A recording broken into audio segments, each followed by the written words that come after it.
Hello, friends. Welcome. We'll just start in about 2 minutes.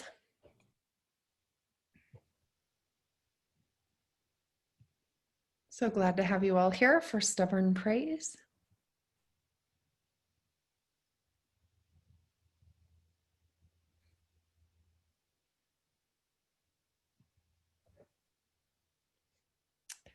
All right, James, take it away. All right. Well, I just want to welcome everyone to this evening of Poetry and Conversation. So my name is James Cruz, and my co-host is Rosemerry Wahtola Trommer. And this is Stubborn Praise. And so we envisioned this as a place for people to come together, talk about what's going on, and try to do it in an uplifting way. So Rosemerry and I noticed that when we hosted a program also called Stubborn Praise with Danusha Lamaris a couple months ago, that there's just this vein of kind of radical gratitude or stubborn praise that really runs through the work that we both love, that we both write. And so we kind of wanted to bring kindred spirits together and just celebrate gratitude in a way that is really honest and straightforward, and to be really open about that. So we're so glad you could all come. And Rosemerry, did you want to add anything to that? Maybe just say that I know how important poetry is for me on a daily basis, how important it's been to me, especially in the last few months, and how one of the most important things I think about poetry for me is that it helps create this sense of spaciousness, to wrestle with things that are very difficult, and at the same time be open enough to be available to beauty, to generosity, to kindness, to love. And I think that's really what we're wanting to explore. And this is going to be every other month. James and I are hoping to, well, we're fully planning on, in fact, having a program that features the two of us as hosts, and we'll invite poets from all over America to share their voices. And the next one, I'll just say already, is going to be on October 12th, and we're going to be featuring the phenomenal Heather Swan. So I hope you can join us for that also. And this is going to be the format. James and I will each share a couple of poems, and then we'll introduce our special guest, Alison Luterman, tonight. And Alison will read for about 20-25 minutes, and then we'll have time for conversation. James and I will have questions for her, but if you have questions for Alison, either during the program or afterward, you can certainly put them in the Q&A section, and we'll use those as part of our conversation starters. And so, James, anything else to add before we read a couple of poems? No, I think we'll just dive right in. Actually, I do have one thing to add, that I want to thank SHYFT. SHYFT at Mile High is the host of our program, and I want to tell you they are a nonprofit dedicated to helping people reduce stress, to heal trauma, and to create connection using movement and art and meditation and technology. And this program certainly fits in what they're doing to create social, physical environments that promote good health, that are accessible to everyone, regardless of your ability to pay. And I'll make sure that I put some information about how to find SHYFT in the chat bar so that you can find them. James, you want to kick off some poems? Sure. So the first poem that I'll share, I've noticed lately that it's sort of the season for spotting caterpillars, and I think in a larger way, a lot of folks I know are writing about and thinking about metamorphosis as a culture, as a country, as a world, that we all seem to be aligning with this universal metaphor right now. And so this metaphor visited me again recently. So this one is called The Call.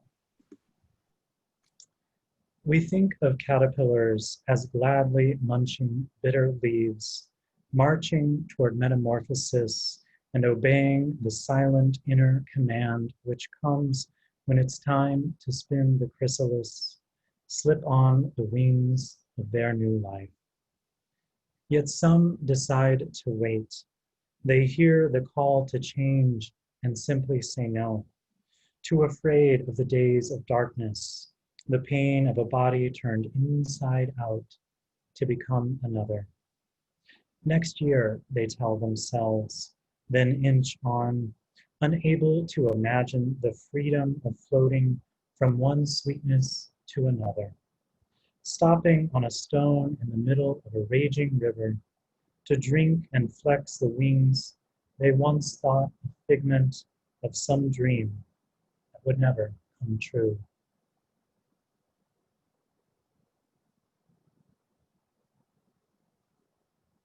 And so I wrote that after finding out that some caterpillars practice what's called a diapause. So they just decide that they're not going to transform on a particular season and end up waiting a little bit longer. And I think as we think about the changes that we're all going through on a personal level, global level, there are some who are adapting and some who are not and who are resisting.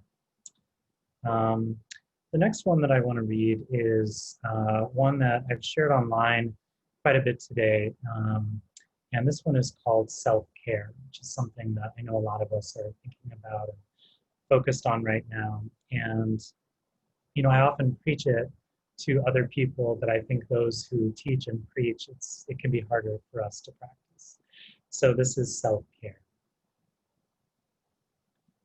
Some days it feels like a foreign language I'm asked to practice with new words for happiness, work, and love. I'm still learning how to say a cup of tea for no reason, what to call the extra honey I drizzle in, how to label the relentless urge to do more and more as useless, and how to translate the heart's pounding message when it comes, enough, enough. This morning I search for words to capture the glimmering sun as it lifts above the mountains, clouds already closing in as fat droplets of rain darken the deck.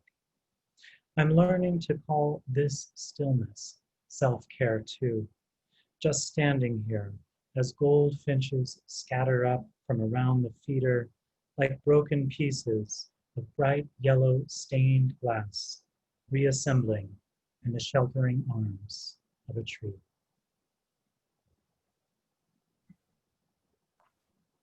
Thank you, James. Yeah, I think I need to learn that too. Oh man, thanks for reading the poem of my heart. That is, you know, I think that's the thing. Isn't that what Ezra Pound said? That poetry is the news that stays the news. Yeah, somehow that always seems to be the news, you know, that we still need to be taking care of ourselves and finding new ways to do that. Yeah. And I think embracing those moments of stillness when they do come, even so briefly. I feel like I keep writing about stillness, touch, you know, these things that I need reminding of. Mm-hmm. Mm-hmm. That's it. We write the things we need to remember. I thought I'd start with one called When I Thought I Wanted Things to Be Different, partly because maybe I wrote this poem and feel like I need to remember that this is what I need to learn. Sometimes, she said, being uncomfortable is what we need to do. And I think of the scald of hot water, how it cleans the stain. How being covered in abrasive fuzz is the only way to harvest a peach. How the seed is carried by the burr. It is human to seek pleasure, shun pain, but think of the tree, how it lets the gale rip away what is dead. And the grape, how it bubbles and foams before it becomes wine. And the cactus, how it needs the drought as much as it needs the rain.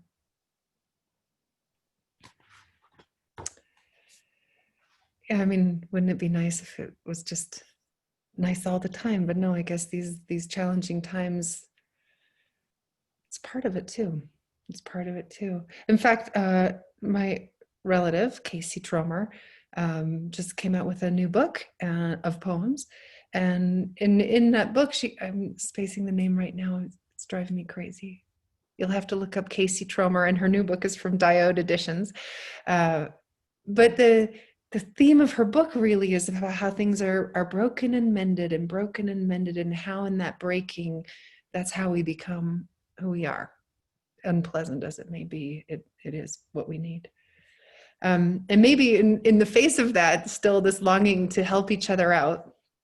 This is a poem I wrote last week about how I might want to meet people in times of great darkness. I want to do for you what the sun does for me. Coax you to come outside, to breathe in the golden air. I want to warm you and enter you, fill you with brilliance, make your muscles melt, make your mind shush. I want to prepare you for luminous paths that span across deep space. Thaw any part of you that feels frozen, find any cracks, and slip shine into them. I want to intensify your shadow so you might better know your own shape. I want to encourage you to open wider, want to teach you to write your name in light. Well, that's my wish for you. All of you. Hey, it's time to introduce our guest tonight. It's Alison Luterman. Oh, good. And it looks like Cliff Hanks did it just before. Cliff Hanks found that Casey Trommer's book is called We Call Them Beautiful. Thanks for being my researcher, Cliff. And it actually did come out already. It's out and you can buy it by going to Diode Editions. It's a lovely book. I hope you'll check that out. It really does wrestle with going through hardship and transformation. Kind of like that butterfly, that caterpillar that James was talking about. This is a book about choosing to transform. So. James, introduce Alison, and then I'll chime in some things too. Sure. So I actually first came to know Alison Luterman's work when I was putting together my anthology, Healing the Divide. And I came across this lovely poem called I Confess, and knew that I had to include that. It's about the speaker is following this woman who's so beautiful and just radiant through the grocery store, and kind of wondering, like, what is her secret? What is the secret of this life? And I've heard from so many people who have read the anthology who just love that book or that poem and tell me that it's one of their favorites. I have students who write their own versions, who respond to it, and so I've been, immersing myself in more of Alison's work, and I do think that this brand of radical gratitude runs through her work, and there's just this total embrace of the world around us and all of its elements, all of its beauty and messiness. I think that's all included, and I also believe that Alison's work is just immensely honest in that way. So I hope you all feel the same way as well. And I wanted to show you a couple of Alison's books, which happen to be right here. This one is The Largest Possible Life, and then Desire Zoo. Both of these books I love so much. But Alison also has a brand new book coming out in just a few months, and maybe even next month. It just won the Catamaran Poetry Prize, and the book is called In the Time of Great Fires. So I'm hoping that we get a little preview of that. And I just want to say about Alison, I've had a chance to work with her for many years. We worked together teaching high school students in Ohio, and I got a chance to learn from her and to be her friend and to get to know a little bit about her process and how passionate she is and how devoted she is to making art and to sharing art and to helping other people really find their voices. It's such a pleasure to introduce Alison Luterman. Oh man, thank you. Rosemary, I want to say that you do for me what the sun does. You are my sun, honey. And James, it's been a pleasure just to start to get to know you and all that you do for the poetry community. So I'm really thrilled to be here with you. Um, and yeah, I'm going to read mostly poems from the new book because I haven't gotten a chance. This is the first time. This is like the virgin, birth or something. I haven't had a chance to really read from this book yet. And even though it was a long time in the making, it felt like then from winning the prize to when it's coming out, which is at the end of next month, hopefully September 30th is what they say. It's felt very short, that, and there's been a lot of like scrambling and revising and putting things together and taking things apart. So I'm going to just start with a poem of mine called Small Talk that was in the Sun recently that is about the pandemic. And I think one of the things this time has done for me is make me appreciate things that I once took for granted. I think probably that's true for a lot of us, getting to hug my friends or walk into my friend's kitchen and, get a glass of water. I mean, the little tiny things that we don't have access to anymore, at least where I live. So this is Small Talk. At least once a day, I trudge up 38th, take a right on Neville, wind around the little green patch of park, past empty tennis courts and the deserted soccer field, where a masked man is playing with a remote control race car, all by himself. I plod up Brookdale, wearing my own mask, anonymous, featureless. I'm free to be anyone. A biblical bride tricking my unsuspecting groom into marrying the wrong sister, or a bank robber, or a surgeon. Although as I climb the hill and start to sweat, I confess I pull the thing down for some air. When I see someone walking toward me, we do our pandemic do-si-do, dancing off the sidewalk to avoid each other. Beautiful day, says the stranger. Yes, yes, the roses, I reply, and we wave from afar. This talk I used to call small, in the days I used to call ordinary. So that's about, how this time is changing my perception of all the incredible privileges I had that I didn't even know I had till they were taken away. And hopefully I'll appreciate them more when they come back. And this is similarly about this time, and it's called Fog, which I live in the San Francisco Bay Area, and we have fog, a lot of fog sometimes. And I found out from one of my students that they call August suicide month or something because August is a very foggy month. There's no sky July, and I forget what they call August. So this is called Fog.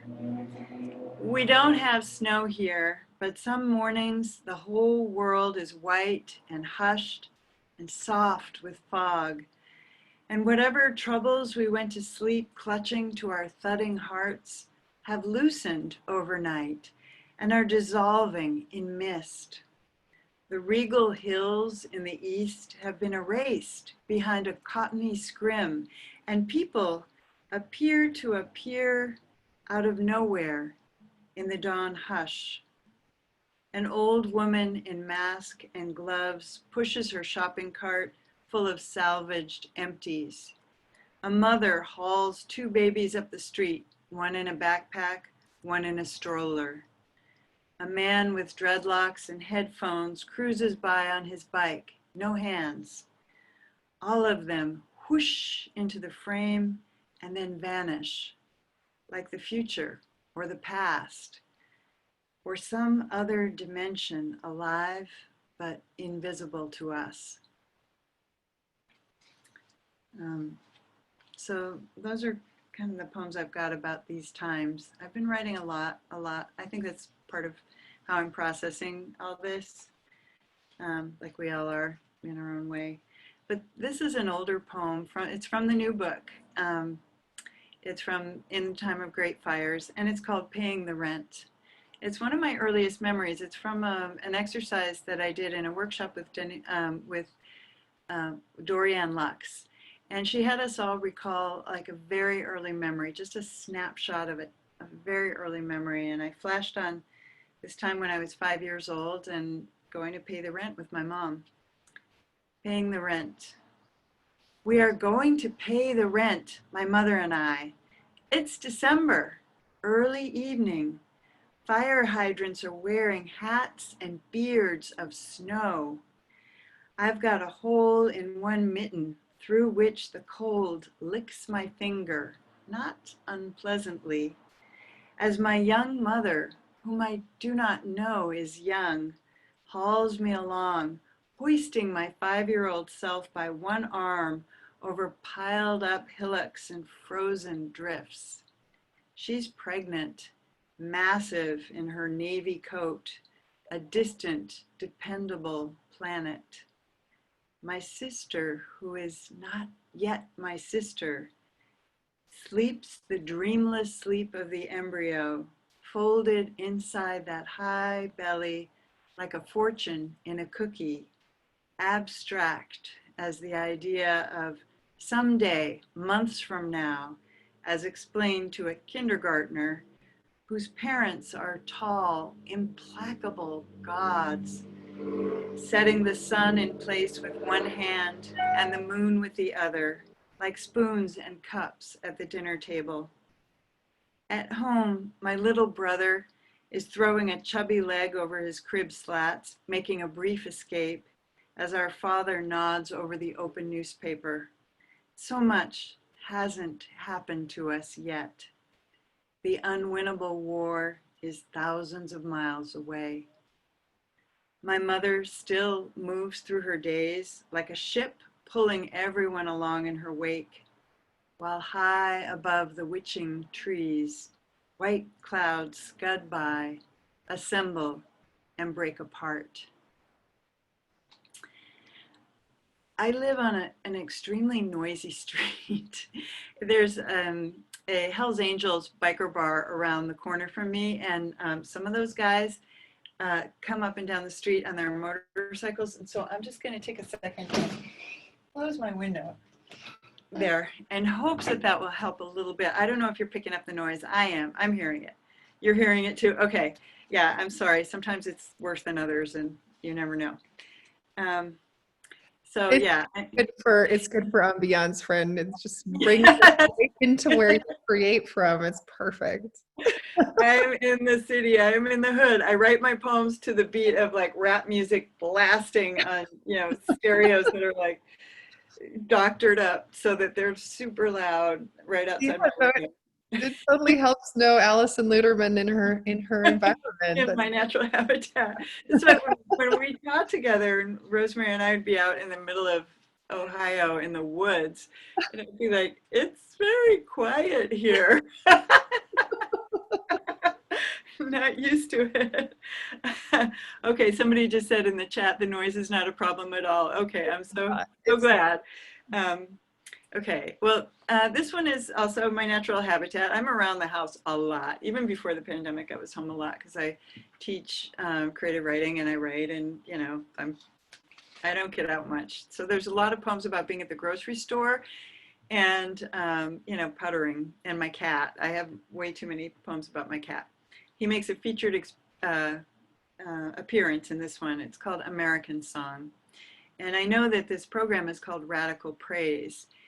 And, this is a challenging time in which to praise things because of all the stuff that's going on, not just the pandemic, but then the political situation and the sense of, a lot of stuff that has been, a lot of us have been feeling a little desperate for a few years now.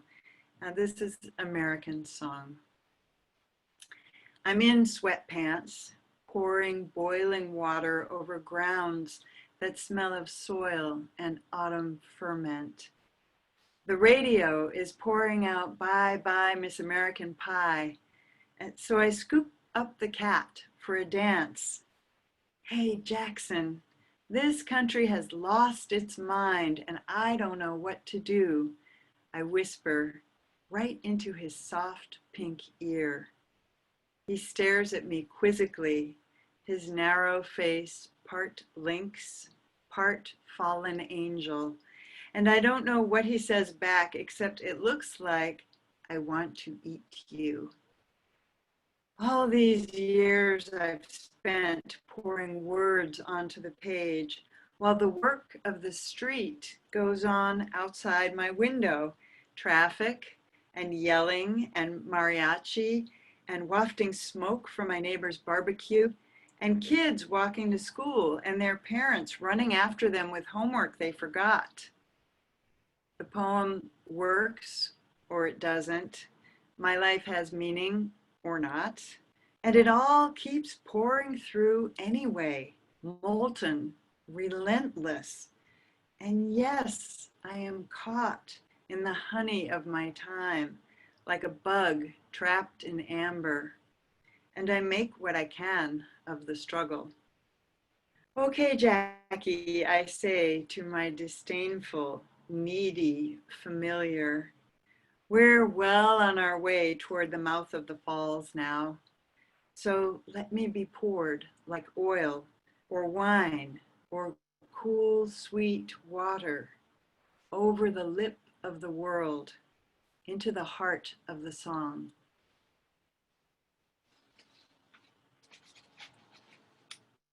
So there's some praise for the chaos that we're all in and mortality and, and the street, which is endlessly distracting and noisy and annoying and inspiring for me. Yeah. So this next poem is called A Visitation. It's in praise of our beloved dead who visit us from time to time. I have an ex-husband who's dead, and I'm actually, well, there goes a honking horn. I'm very good friends with his first wife. I was his second wife. And every once in a while, we'll call each other up and say, you know, I had an Alan visitation. Meaning he came to me in a dream. So this was one, a visitation. It was very kind of my ex-husband, dead these dozen years, to show up in my dream last night. At first I was scared. When we parted, there was blame to spare. We were young together. We were idiots. We literally drove our car into a ditch, and I no longer recall how we got out. Some helpful stranger probably, equipped with chains. There was need of rescue from our own folly, most of all. But here's what I miss. No one else remembers the summer we were 26, invincible, directionless, driving the back roads of Kansas or Utah, stopping for Cokes and to stretch our legs at some dusty gas station where the locals eyed us with suspicion. You're not from around here, are you? No, obviously. We didn't fit in except for that small span of time with each other. In my dream last night, we didn't touch. He was beaming at me, though, in the old way, as if I'd been forgiven all my failures, as if there were nothing to forgive.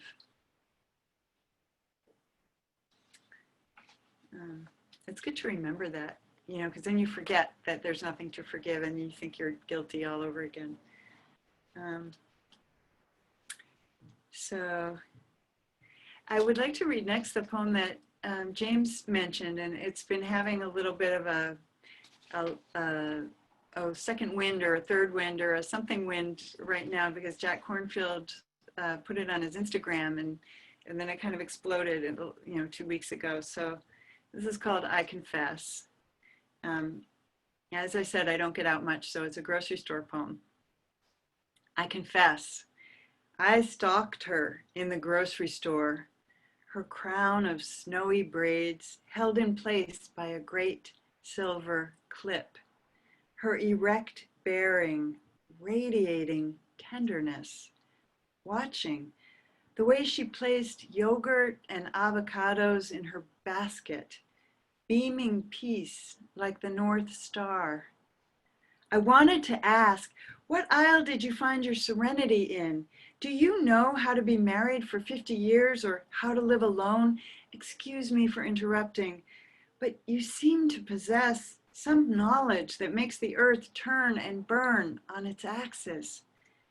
But we don't request such things from strangers nowadays. So I said, I love your hair. And it's a totally true story. I hope that lady somehow stumbles across that poem. You know, wouldn't that be fun if she did? She might not even know that it was her. Or maybe all of you all out there could imagine that it could, if anybody with white hair, maybe I wrote it about you. Maybe it was you that I saw. The new book, In a Time of Great Fires, there's a lot of celebration of women, different kinds of women. I really wanted, I was kind of, when I started writing the book, you know how you have like a concept, or I was in search of a concept, because Sharon Olds kind of organizes her books around things that, you know, like there's a book of hers called The Father, and all the poems are about the father, and there's Stag's Leap, which is all about her divorce. And I always want to do a book like that, and I never do because my poems are all over the map, and I just can't stay on one subject. But my focus was kind of on women and on the feminine, whatever that means nowadays. I know that that word is a kind of tricky word. And really wanting to look at the women I saw around me who didn't look anything like the models that the idealized, you know, feminine models that I was given to believe when I was young were what I should aspire to. And this is called Witch Walk. It's again a true story. There's a local witch in my town who advertised on Facebook that she was leading these walks around Lake Merritt, which is a 3-mile around lake, and it's kind of the beating heart of Oakland. So this is called Witch Walk. The witch walked us around the lake, talking about herbs that heal and what we could gather to eat if big oil failed, if the stores all closed and the lights went out. She wore a lace dress over some kind of tracksuit. Feathers and dried flowers crowned her dreadlocks. She told us she'd had a nervous breakdown, and in the hospital, a schizophrenic friend on the ward confessed that trees spoke to him. They spoke to her too. So maybe they weren't crazy. Maybe the trees were talking. Released, she headed for wilderness and renamed herself Phoenix, risen from ashes. Now she leads witch walks to show people what's under our feet.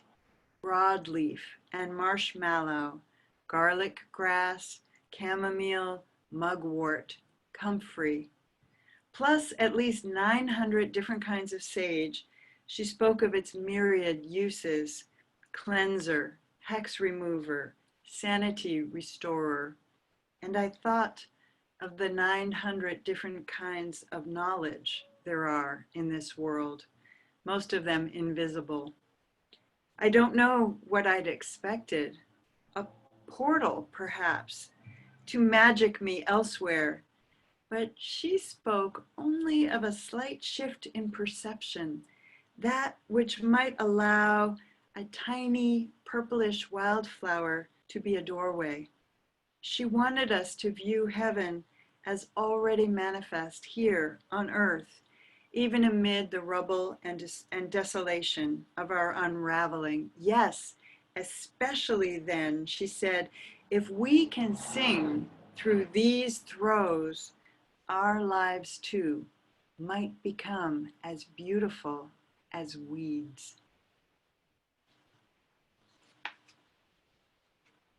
So I already read Paying the Rent, didn't I? Yeah. And Rosemerry, will you give me like I'm seeing it's 5:36. Am I another couple of poems? I'm good? Yeah, okay, good. Well, I wanted to show off this. I don't know if you guys can see it. It's carnelian. So the thing that's exciting about it is I bought it for myself. I have a hard time spending money on myself. It's kind of like James's poem, Self-Care.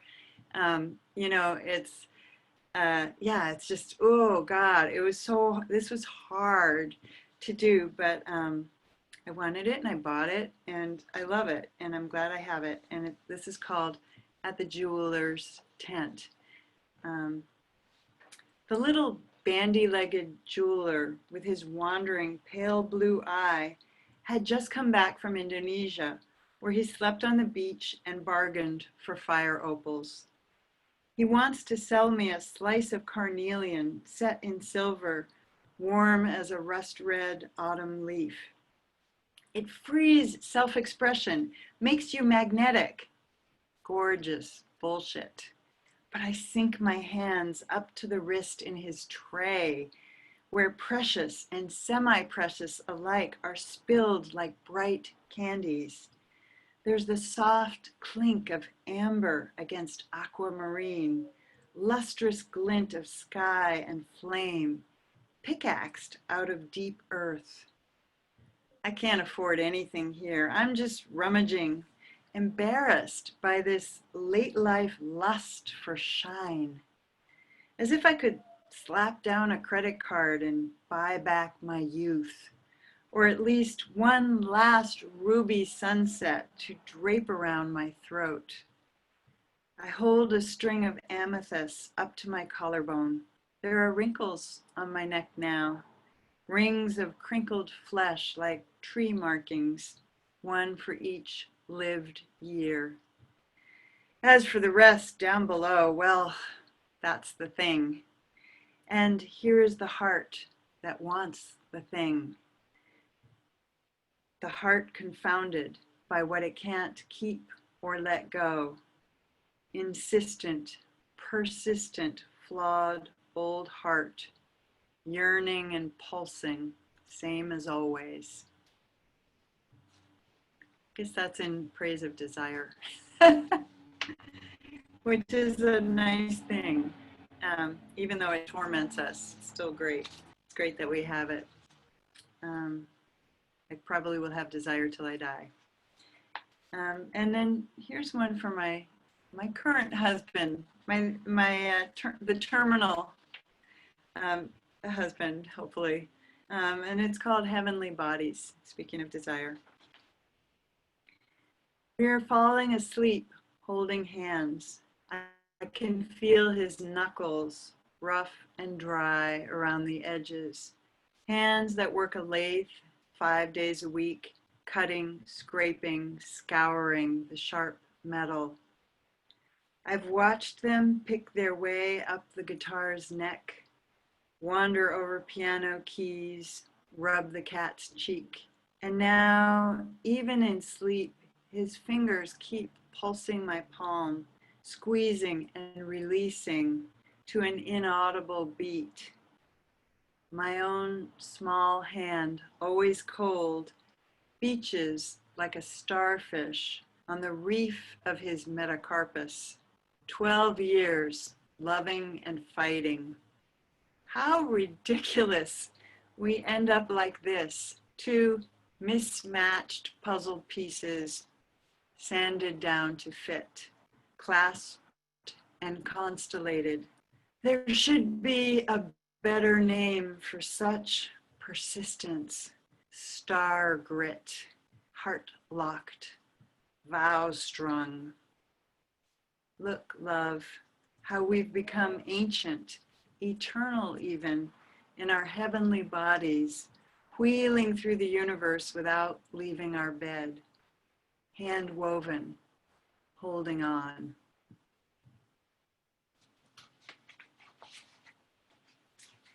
So that's in praise of hanging in there, which is a good thing right now, I think. We all kind of being called to hang in there. And I'm going to read a poem about my cat, because I can. And this is called The Enemy of Poetry. Because every time I sit down to write, literally, I sit down with a notebook in my lap and he finds me. He knows, he has ESP, she's writing, and he crawls onto me and he he lays his body on my arm. So it's the enemy of poetry. The enemy of poetry is curled on my lap, purring, triumphant as Hannibal after his trek across the Alps. His name is Jackson, but sometimes we call him Donald Trump because he is orange and lacks a moral compass. A demigod in his own mind, he walks on tender spots with impunity, settling himself always in the sacred delta between belly, thigh, and notebook. Like life, he thwarts the poem while becoming the poem, lying across my forearm right this moment like a hairy coach asking, how much weight can you hoist with this thing? Asking, when are you going to get a real job? Soul imp, succubus, cast away from an anarchic planet. He attacks as prey whatever's in the way, shoelace, fluttering curtain, moving pen, then turns back to gaze at me with topaz passion, insisting on the dominion of the unspeakable. It feels like that's about 25 minutes. Is that 20 minutes? Yeah, that's a good place to call a pause. And thank you so much for listening and for being here. It's really a pleasure. Oh, thanks, Allison. That was wonderful. Just in case you didn't get a chance, I wrote down a few things that I know it's hard to look at the chat bar while you're reading, but I wanted to read you just two things from people. One is from my friend Janice Fialka, who says, I love your hair, Allison. It is you. You are that woman. Thanks, Janice, for Still that. wet, actually, from the shower. I think it was also a metaphorical. Metonymy, right? It was metonymy. And then Right, the right. one that I wanted to read is from Rebecca Tolan, and maybe this is a good starting place for a conversation. She writes, I so appreciate the real, raw, everyday vulnerability in your work, Allison. The noticing, as well as the broader perspective of the falls, the song, the North Star. I feel them deeply, especially the one with your cat. Of course, that was before the last cat poem. But so maybe, oh no, well, I'm not sure what I just did to my computer. Can you still see me? I see you. You're fine. Oh, Yeah. okay. Something strange just happened. I'll Yeah, find on you your in a screen, minute. on my screen, Okay, good. you did. Yeah. So my, I guess what I'm wondering then, Ali, and so many of your poems are narrative. Right. Just maybe talk a little bit about that, about the art of finding the poem in the everyday. And also, listeners, if you would like to ask a question to Allison, go ahead and just put that in the chat bar too. And I know James has some questions too. But let's start with that, about finding the poem in the everyday. Well, I think I am a storyteller. I mean, I think I have tried sometimes to wrench myself away from narrative, and it seems to always be what I go toward, telling these tiny stories. And the everyday is what I've got. I'm not fighting on a battlefield. I'm not, having epic. I'm going to the grocery store and I'm, shooing my cat out, trying to get my cat off my lap, and he's, climbing back on, and he always wins. And, those are the teeny, minuscule dramas where I'm, struggling, wrestling with wanting to buy something, and or looking at my aging self in the mirror and noticing that, oh wow, I am getting older, and how I look is changing, and so those, or that I love my husband and we're mortal and I feel it. I mean, those are the things that's what makes up my life. Phone call or walk with a friend, a cup of coffee, that's that, and teaching and reading and writing, those are the kind of the events. So that's what So I you have to write wear. what you know. You're writing. Yeah, right. I know. And I have tried to make stuff up. I've tried writing fiction and I'm writing plays, and making things up is hard for me. It's really difficult. I admire people who are good at plots so much. I mean, I bow down to people who are good at making stuff up, and I seem to be good at catching myself in the act. Oh, you're so good at it too. Yeah, I was going to say the same thing. I think you're so good at, I think of it almost as like telling the story of a moment. You just take this little seed and you just drill down really deeply into, just the sort of sensory details and maybe the memories, everything that's passing through you at that given moment. And that's something that I really love about your work, that you just carry it and keep going with it. And I think that's really hard to do. I mean, for me, and I think for other people, it's harder to teach. So, I think those minuscule dramas are what we all have, and so that's also what makes your work so relatable, really. I was going to ask you, Ali, too, that back to Rebecca Tolan's comments, and I think other people's, there is this very raw realness to your work, and I mentioned the honesty of embracing it all. So I wonder if that's a conscious thing, if you have to kind of guide your mind to like, okay, we're on the positive, let's look at all of it at the same time, or if it just is something that happens really organically for you when you're writing.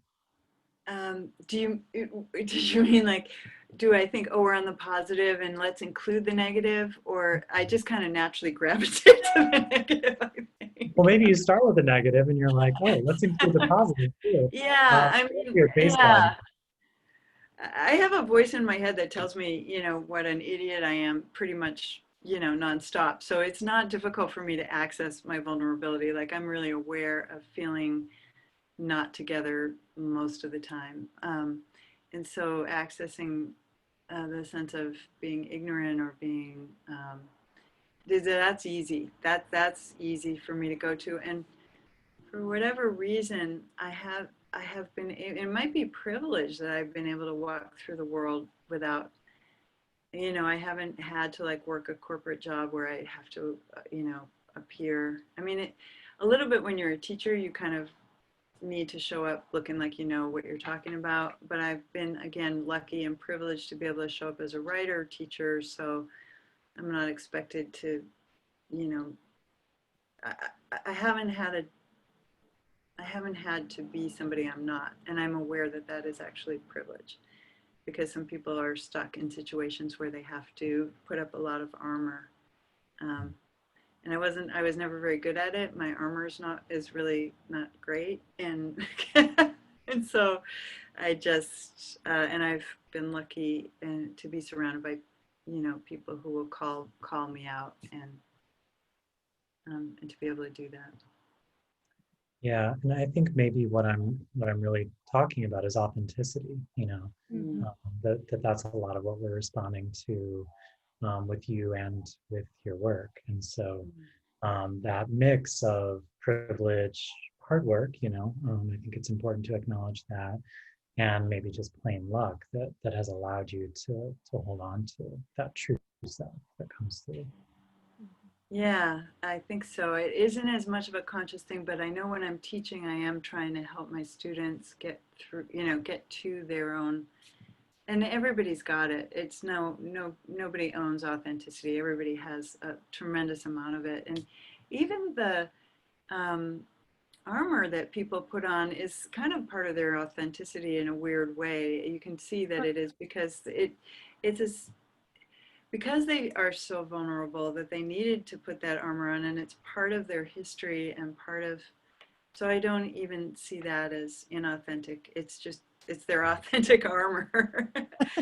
That's such a great way to see that. I don't even think we can be inauthentic. I mean, we can be, we can present in a way that's more or less relatable, but I think actually even when we're being blustering, I was thinking about somebody I know today who I sometimes feel put off by, because they're in a position of leadership, and when they do their leadership thing, they put on a whole act that I don't really like. But I think that that is authentically part of their nervousness, and that's why they do that.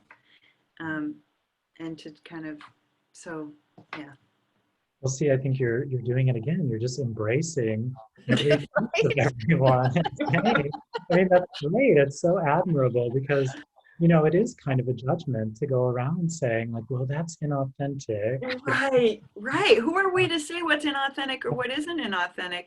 And if it's all coming from you, even your foibles of, I mean, of course, I can be pretentious or, make social lies or be self-conscious and do the things that we do when we're on the spot and bleh. So who are we to say what's authentic and what's inauthentic? Yeah. Really? Well, I think that kind of goes to that line in your witch poem, where you say, if we can sing through these throes, our lives might become as beautiful as weeds. I think that line shocks and delights me, in that, like to aspire to be as beautiful as a weed, it would, that's thrilling, right? To acknowledge the beauty of weeds, which I think you're kind of acknowledging the authenticity of our masks. Yeah, yeah. I don't think it does any of us any good to hate our masks, or to be all shaming about the fact that we've got some masks or that other people do. Like, what does that serve, really? Someone had a question, Alison. What book is Yeah. that witch poem from? The witch poem is going to be in the new book, In the Time of Great Fires. Say something about how people can find that book too. Well, it'll be available through Catamaran, I believe, and it's Catamaran Literary Reader, I think, .com. If you just Google Catamaran and poetry or journal, you'll get there. I'm sorry, I don't have the exact website. And then, probably it'll be sold in the usual online places that I don't want to name because they're owned by billionaires, but or you could order it through your favorite independent bookstore, and many of them have pickup service now, so you can order it that way. Mm-hmm. Yeah. Here in Placerville, we even have the book valet, where the folks from the bookstore will actually drop it off at our houses. Oh my God! Wow. Right? Talk That's about awesome. book Yeah. service. Yeah. And So I think a lot of the little bookstores, I mean, they're hurting now a lot, and they are bending over backwards to try and, like if you just go toward them halfway, they will meet you more than halfway to get you what you need. So hopefully it'll be available by October 1st, I think. Do you have something these days, Allie, that's helping you? Like what's a foundation for you right now? What's something that's, because these are super uncertain times, and seemingly endlessly uncertain times. And I just wonder, Yeah. where are you finding some calm or grounding or? Well, I'm kind of flailing a lot. Let's just say that first. I'm not, this morning I was, madly tearing the living room apart looking for a CD case, and I couldn't, I need the CD case. And my husband came and it was like lying, like it literally, if it was a snake, it would have bitten me, and it was right there and I just couldn't see it. So that told me I was not grounded. But nature, being in nature, being with friends, people I love and trust. I seem to only want to be with my closest people right now. I don't have the armor really to hang out with people who aren't in my innermost circle, but I have some really, lovely, good, close friends that I can hang with. And then singing, as we talked the other day, I've been singing a lot and focusing on music and focusing on learning to pick out tunes on the piano. And when my brain is, really engaged with like, okay, what note is that? That's an A, or oh, no, it's an A sharp, and finding it and then singing it, that really occupies my mind in a way that I'm not thinking about all the other stuff that's so scary. So I recommend like playing a musical instrument or trying to learn one, even if you are a total beginner or just trying to, or learning any skill that would take your mind, occupy your mind in that way. I want to say too that the song that you left on my phone, a little message, a little video, was Alison singing "Wonderful World," which was mighty wonderful. And picking it out on the piano, like really like piece, note by note. It made it even more wonderful. James, do you have any other questions? I think, well, what about you, Rosemerry? What's helping you keep alive? And going Yeah. forward? Oh gosh. Yeah. Are you sure that I am? I'm sure that I am. I think that I don't know if there's one thing I could point to, but I think I could say that I feel as if I'm available to moments of beauty. I feel like I follow them like little, like a chroma trail. And, like last night, my singing group, we've been singing together for 26 years, and we got together in this beautiful circular outdoor space with these high stone walls and open to the sky and these arched windows, and we talked and laughed and wept and sang and sat in silence, and it was one of those moments, where I had such profound gratitude for life, for these women, for a body, for the world itself, and to be aware of these individual moments. I think is to trust that they exist not just now, but that they're ever available, no matter how difficult, how frightening, how maddening the world can be. And so I guess I feel like as if more than ever, I feel like I just let myself rest in those moments and trust that they're still there. And then when I find myself in these spaces of, overwhelmed, confusion, chaos, frightened, frustration, I think I let myself remember them. Yeah. How about you, James? Yeah. I think similar, spending time out in nature is really helpful. But I want to say too that moments of connection, doing things like this or connecting with people online in really suboptimal ways, ways that would not be my preference in normal times, but just really trying to be creative and adapt to that to fulfill the need for connection. Because I think what I've realized during these times is I've always been a really solitary, slightly hermit of a person, and now that need is just foregrounded for me. So I think seeking out those moments, even like Alison was talking about in the grocery store, or the talk that we used to call small, and just relishing that, even if it's someone, each of us wearing a mask, handing me my coffee, that just feels like a miracle right now. So I love what you say, Rosemerry, about finding and following those moments of beauty, sinking into them. And then when you're outside of them, because we're going to be outside of them, remembering them and remembering that they are available too. Poems help with that. Yeah. Poems help. Absolutely. That's beautiful. Well, thank you so much, Alison. I'm so glad you're just. Oh, I'm so grateful for you in the world. I'm so glad there's an Alison Luterman. Oh, I'm grateful for you. Oh, thank you. And it's really been a pleasure to just be here. And once I got myself here, yeah.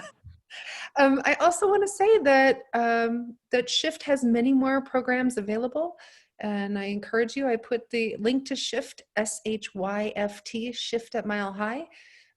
So please do check them out. Look up SHYFT at Mile High in Denver, And if you're interested in meditation or yoga or more art programs, I also want to say that Alison is going to be the featured guest on my podcast, Emerging Form, which she'll probably be out in sometime in the next month.